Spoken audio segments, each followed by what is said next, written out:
Good morning from Master Trust and welcome to Wednesday's trading session at Dalal Street dated the 24th of April 2024.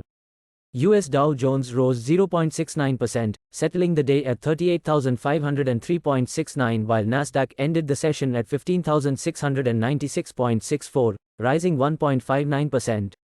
In Asian market, Nikkei is trading at 38,300.56 and Hang Seng is trading at 17,022.90.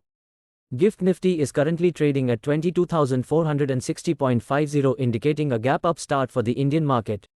Yesterday, FII sold 3,044.54 crores in cash market.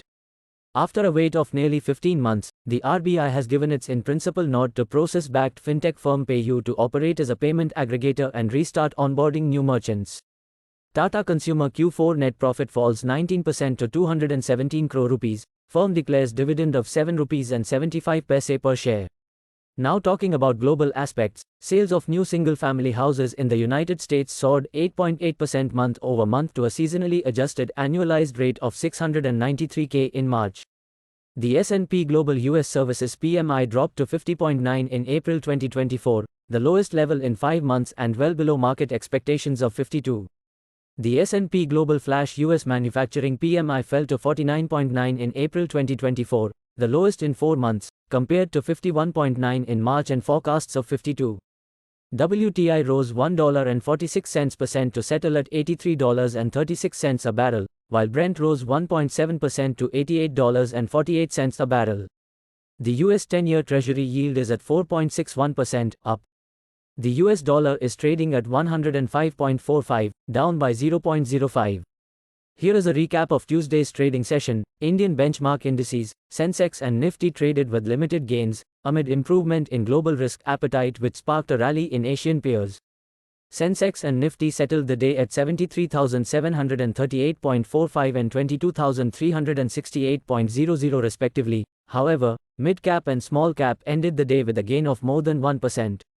Realty, FMCG, and IT shares advanced while healthcare, pharma, and oil and gas stocks declined.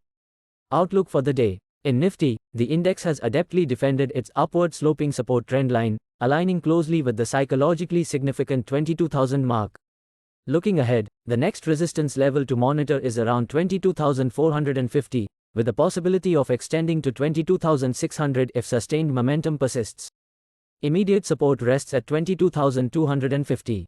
In Bank Nifty, 48,300 to 48,500 will act as strong resistance for the short term.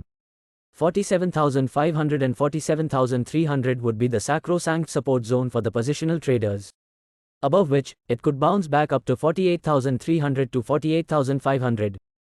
On the flip side, below 55-day EMA traders may prefer to exit from the trading long positions. Stocks on radar are Tejas Networks, Lux Industries, Sudarshan Chemical Industries, Kochi Shipyard. That is all we have for now. For any queries, do visit our website www.mastertrust.co.in. Thank you and have a profitable day. Please note that stocks mentioned in the podcast are only for educational purpose. Our company or any of its employees shall not be held responsible for any investment or trading action undertaken by any person based on stocks mentioned in this podcast.